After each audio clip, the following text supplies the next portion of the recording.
வணக்கம். தேசிய ஜனநாயக கூட்டணியிலேருந்து ஓபிஎஸ் வெளியேறின பிறகு பார்த்தீங்கன்னா, பாரதிய ஜனதா கட்சியில மிகப்பெரிய ஒரு பஞ்சாயத்து ஓடிக்கிட்டே இருக்கு. ஓபிஎஸ்ஸ புறக்கணிக்கிறதுக்கு நயினா நாகேந்திரன் மிக முக்கியமான காரணம். காரணம் பார்த்தீங்கன்னா, 2001ல அதிமுக ஆட்சியில அவர் அமைச்சர் பதவியில இருந்தாரு. ஆனா, அதுக்கப்புறம் 2011ல அவருக்கு அமைச்சர் பதவி குடுக்கவே இல்ல. இதுக்கு மிக முக்கியமான காரணம் ஓபிஎஸ் தான் அப்படின்னு சொல்லி நயினா நாகேந்திரன் இருக்கிறார்.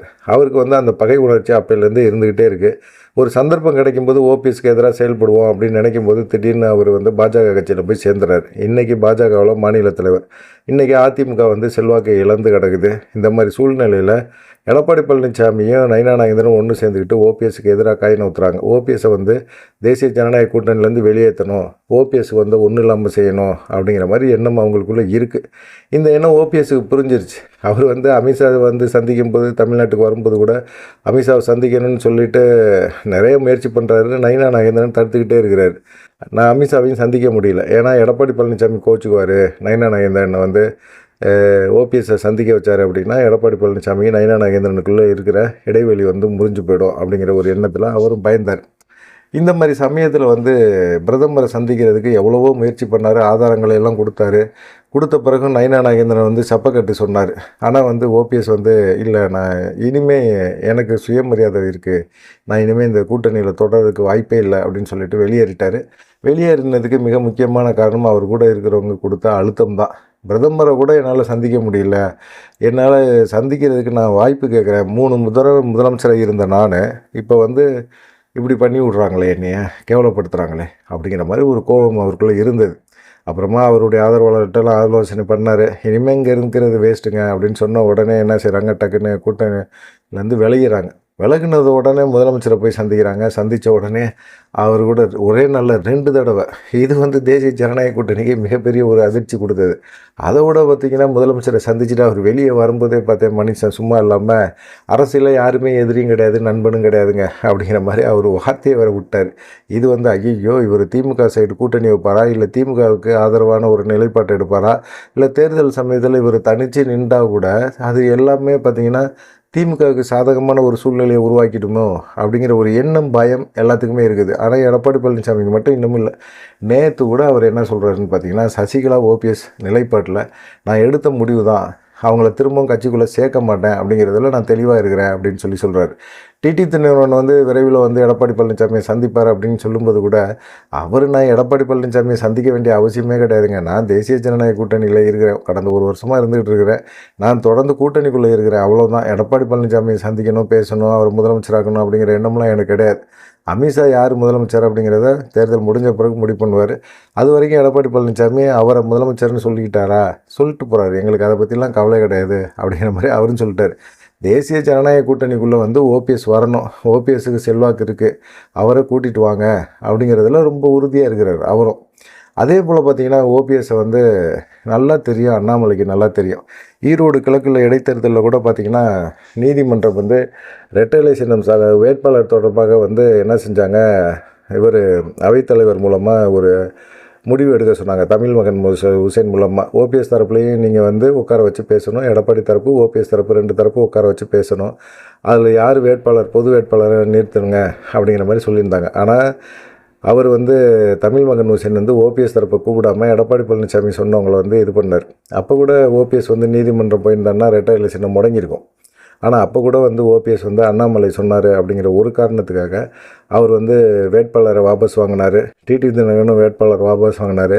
அங்கே டெபாசிட் வாங்குறது கூட எடப்பாடி பழனிசாமி திணறிட்டார். அதுக்கு முன்னாடி பார்த்திங்கன்னா கொடுத்த பில்டப்லாம், இது எங்கள் ஏரியா, என் தொகுதி, உங்கள் பகுதி, மக்கள் என்னைய அப்படியே தலைமையில் தூக்கி வச்சு கொண்டாடுவாங்க, வெற்றி வாய்ப்பை அப்படியே அள்ளி என் கையில் கொடுத்துருவாங்க, பாருங்களேன் உட்காந்து அப்படிங்கிற மாதிரிலாம் பேசினார்.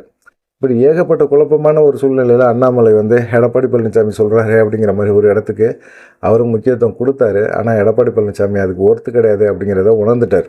இப்போ அண்ணாமலையும் மாநில தலைவர் பதவியிலேருந்து தூக்கி விட்டாங்க. ஆனால் நயினா நாகேந்திரன் கையில் கொடுத்த பிறகு பார்த்திங்கன்னா, பாஜக இப்போ நோட்டா கீழே போயிடுமோ அப்படிங்கிற ஒரு பயம் அவங்களுக்கு வந்துருச்சு. நயினா நாகேந்திரன் ஒன்றும் பெருசாக திமுக அட்டாக் பண்ணல. அதே போல் பார்த்திங்கன்னா, எடப்பாடி பழனிசாமிக்கு சாதகமாக செயல்படுறாரு. கட்சியை பெருசாக டெவலப் பண்ணுற மாதிரியே தெரியல. இன்றைக்கி இல்லை, பாஜகங்கிற ஒரு கட்சி திமுகவை எதிர்த்து எந்த வேலையுமே பார்க்கல. அழகாக எடப்பாடி பழனிசாமி பாஜகவை பயன்படுத்துகிறாரு. எங்கேயோ ஒரு முட்டு சந்தில் நிப்பாட்டிட்டு அவர் ஓடி போயிடுவார். அதான் நடக்க போகுது, கடைசி நேரத்தில் கூட்டணியிலேருந்து விலகிடுவார் அப்படிங்கிற ஒரு பயம் வந்துருச்சு. ஆனால் அண்ணாமலைக்கு வந்து ஓபிஎஸ்னால நாடாளுமன்ற தேர்தலில் மிகப்பெரிய ஒரு பலன் அப்படிங்கிறத அவர் உணர்ந்திருக்கிறார். நேரடியாக களத்தில் பார்த்துருக்கிறார். முக்கியமான தலைவர்கள் எல்லாத்தையும் வந்து தேர்தல் களத்தில் இறக்கி விட்டு பாஜகவுக்கு 18.5% கொண்டு வந்தது அண்ணாமலையோட ஐடியா. அதில் வந்து குறிப்பாக பார்த்திங்கன்னா தென் மாவட்டங்களில் ஓபிஎஸ், டிடிவி தினகரன் இவங்க கூட கூட்டணி வச்சு இவங்க மூலமாக ஓட்டுகளை அள்ளி பாஜக மிகப்பெரிய இடத்துக்கு வந்தது, 2வது இடத்துக்கு வந்தது.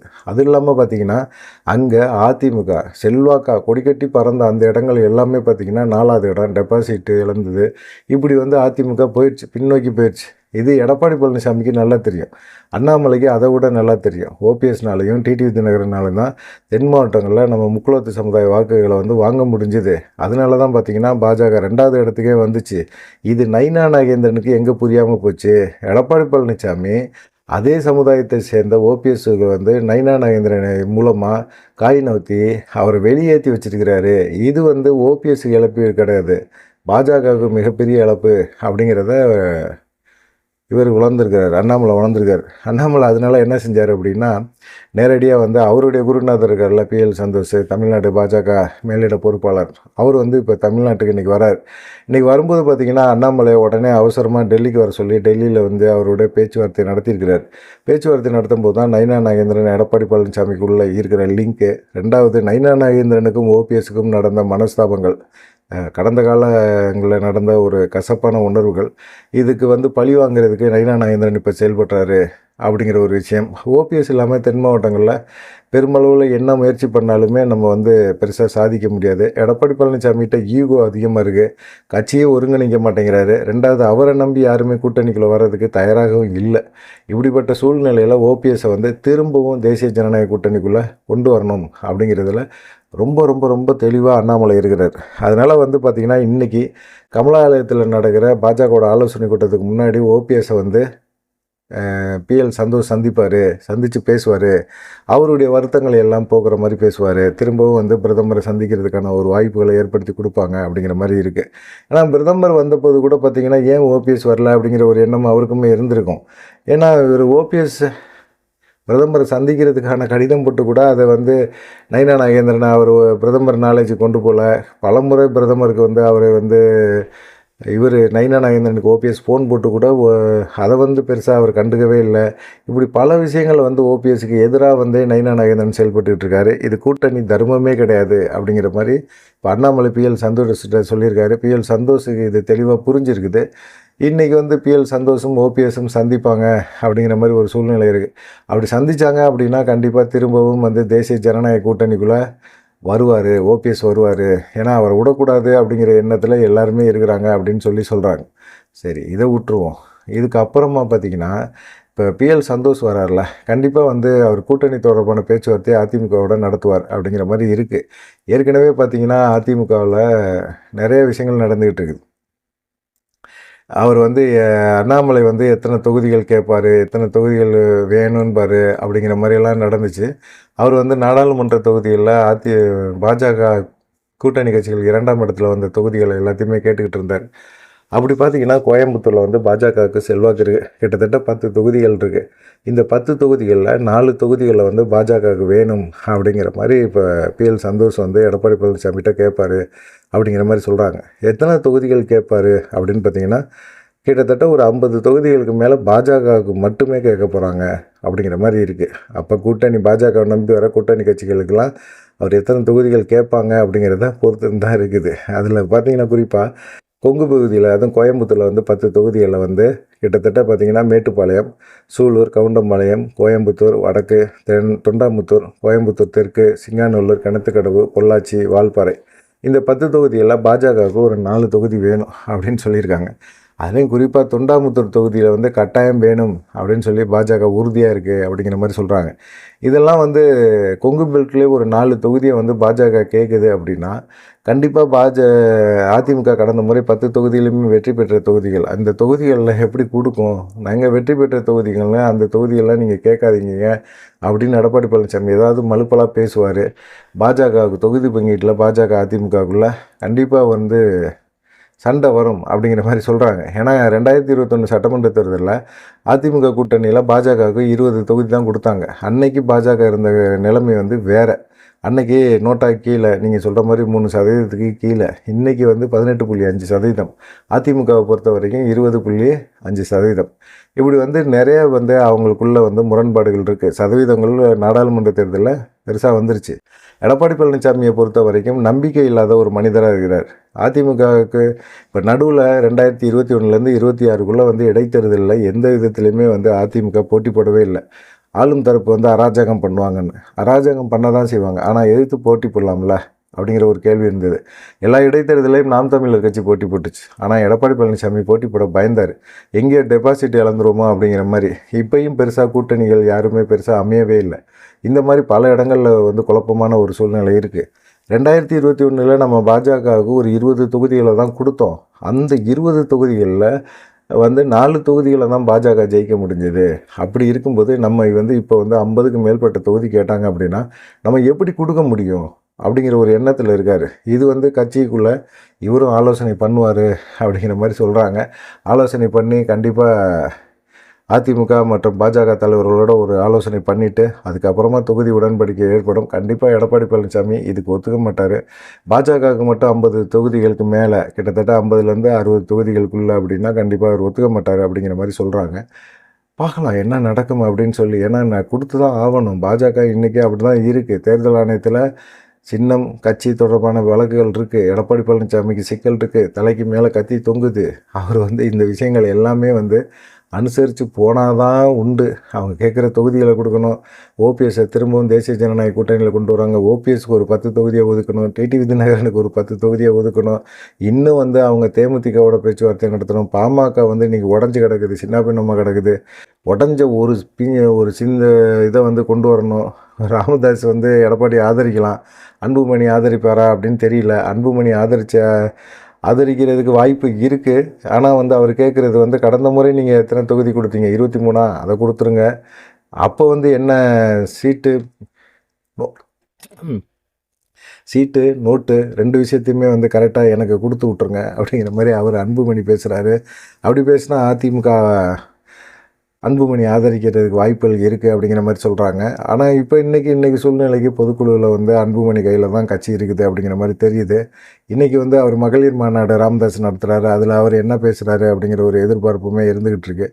பார்க்கலாம் என்ன நடக்குமா அப்படின்னு சொல்லிட்டு.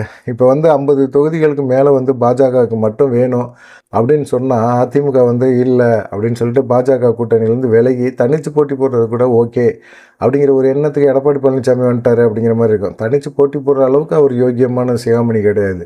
அவர் மேலே ஏகப்பட்ட புகார்கள், பஞ்சாயத்துகள் எல்லாமே இருக்குது. கண்டிப்பாக வந்து அவருக்கான பிரச்சனை ஜாஸ்தியாகும் அப்படின்னு சொல்கிறாங்க. தேசிய ஜனநாயக கூட்டணி ஆட்சி அப்படின்னு சொல்லி பாஜக தொடர்ந்து டார்ச்சர் கொடுக்குது அப்படிங்கிற மாதிரி இருக்கிறாரு. இப்போ இந்த சுற்றுப்பயணம் கூட வந்து எடப்பாடி பழனிசாமி அவருக்கான ஒரு சுற்றுப்பயணமாக காட்டி தான் முயற்சி பண்ணியிருக்கார். என்ன அவருக்கான சுற்றுப்பயணம் அப்படின்னு பார்த்திங்கன்னா, எனக்கு கும்பல் அதிகமாக சேருது, அதிமுக மேலே மக்களுக்கு நம்பிக்கை இருக்குது, ஆட்சி மாற்றம் வேணும்னு மக்கள் நினைக்கிறாங்க, திமுக ஆட்சியை வீட்டுக்கு விரட்டணும்னு நினைக்கிறாங்க, அதிமுக ஆட்சியை கொண்டு வரணும்னு நினைக்கிறாங்க அப்படிங்கிற மாதிரிலாம் சொல்லிகிட்டு இருக்கார். அதுக்காக வந்து இவர் நிறைய திட்டங்கள்லாம் வச்சுருக்கிறாரு. அந்த திட்டங்கள்லாம் பார்த்திங்கன்னா மக்கள் மயக்கம் போட்டு விழுகிற அளவுக்கு இருக்கும். இப்போ உங்களுக்கு தீபாவளிக்கு உங்கள் வீட்டில் இருக்கிற பெண்களுக்கு வந்து அவர் வந்து ஒரு பட்டுப்புடவை எடுத்து தர போகிறார். பட்டுப்புடவைலாம் நம்ம இது வரைக்குமே யாருமே அவங்கவுங்க வீட்டில் இருக்கிற பெண்களுக்கு எந்த வீட்டு கணவனுமே எடுத்து கொடுத்ததே கிடையாது. ஏன்னா எடப்பாடி பழனிசாமி ஒரு தீபாவளிக்கும் வந்து இனிமேல் பட்டுப்புடவை நான் எடுத்து தரேன் அப்படின்னு சொல்லி பெண்களை கவர்ற மாதிரி ஒரு திட்டம்லாம் வச்சுருக்கிறாரு. அந்த திட்டங்கள்லாம் அமுல்படுத்துவார். இதெல்லாம் வந்து ஆம்பளைங்க கண்டிப்பாக எடப்பாடி பழனிசாமிக்கு ஓட்டு போடுவாங்களா? நீ உன் வீட்டு பெண்களுக்கு எடுத்து கொடுத்துட்டு போயா, நாங்கள் எங்கள் வீட்டு பெண்களுக்கு எடுத்து கொடுக்க மாட்டோமா அப்படிங்கிற ஒரு கேள்வியெல்லாம் வருது. ரொம்ப வந்து பில்டப்லாம் கொடுக்குறாரு. ரொம்ப நல்ல ஒரு மாதிரி பேசுகிறாரு எடப்பாடி பழனிசாமி. எடப்பாடி பழனிசாமியோட துரோகங்களை பற்றி ஒரு லிஸ்ட்டு போட்டோம்னா மிகப்பெரிய அளவில் போகும். அப்படிங்கிறனால கண்டிப்பாக வந்து எடப்பாடி பழனிசாமிக்கு வந்து ஒரு பின்னடைவு இந்த மாதிரி இருக்கும். இப்போ 60 தொகுதிங்கிறது கண்டிப்பாக பாஜக வந்து இன்றைக்கி கேட்பாங்க அப்படிங்கிற மாதிரி சொல்கிறாங்க. PL சந்தோஷம் வந்து விரைவில் ஓபிஎஸ் இன்றைக்கி சந்திப்பார் அப்படிங்கிற மாதிரி இருக்குது. சந்தித்த பிறகு அவரை சமாதானப்படுத்திட்டு அவரை திரும்பவும் தேசிய ஜனநாயக கூட்டணியில் கொண்டு வருவாங்க அப்படின்னு சொல்கிறாங்க. ஓபிஎஸ் வந்து அமைதியாகவே இருந்து பார்த்தாரு. நயினா நாகேந்திரன் கொஞ்சம் எகிர ஆரம்பித்தோன்னே இவர் போயான்னு தூக்கி போட்டு போயிட்டார். போன பிறகு தான் அவரோட மதிப்பு மரியாதை எல்லாமே தெரியுது. ஓபிஎஸ்ஸை பற்றி அண்ணாமலைக்கு ஒரு தெளிவான ஒரு நம்பிக்கை இருக்குது. அதனால தான் வந்து பார்த்திங்கன்னா ஓபிஎஸ்க்காக அண்ணாமலை பாஜக மேலிடத்தோட பேசுகிறாரு. பிஎல் சந்தோஷ் வந்து அண்ணாமலையோட குருநாதர் அப்படிங்கிறனால ஒரு தெளிவான ஒரு விளக்கத்தை சொல்லியிருக்காரு. இவர் வந்து பிஎல் சந்தோஷ் வந்து அமித்ஷாட்டையும் பிரதமர் மோடிட்டையும் ஓபிஎஸ்க்கு இழைக்கப்பட்ட துரோகம் நயினா நாகேந்திரன் எடப்பாடி பழனிசாமி கூட்டணினால தான் அப்படிங்கிறத தெளிவுபடுத்திடுவார். தெளிவுபடுத்தின பிறகு பார்த்திங்கன்னா ஓபிஎஸ்க்கு ஒரு முக்கியத்துவம் கிடைக்கும். திரும்பவும் தேசிய ஜனநாயக கூட்டணிக்குள்ளே ஒரு வருவாரா அப்படிங்கிற டவுட்டு ஓபிஎஸ் கையில் தான் இருக்குது. ஓபிஎஸ் ஆதரவாளர்கள் வைத்திலிங்கம் மற்றவங்க எல்லாருமே என்ன சொல்கிறாங்கன்னா, நம்ம பாஜக இந்த தேசிய ஜனநாயக கூட்டணியில் தொடருவோம் அப்படிங்கிற மாதிரி சொல்கிறாங்க. பார்க்கலாம் என்ன நடக்கும் அப்படின்னு சொல்லி. நீங்கள் என்ன நினைக்கிறீங்க அப்படிங்கிற ஒரு விஷயத்த மறக்காமல் கமெண்ட் பண்ணுங்கள். அதுக்கு முன்னாடி நம்ம சேனலை வந்து சப்ஸ்கிரைப் பண்ணிவிட்டு போங்க. நன்றி, வணக்கம்.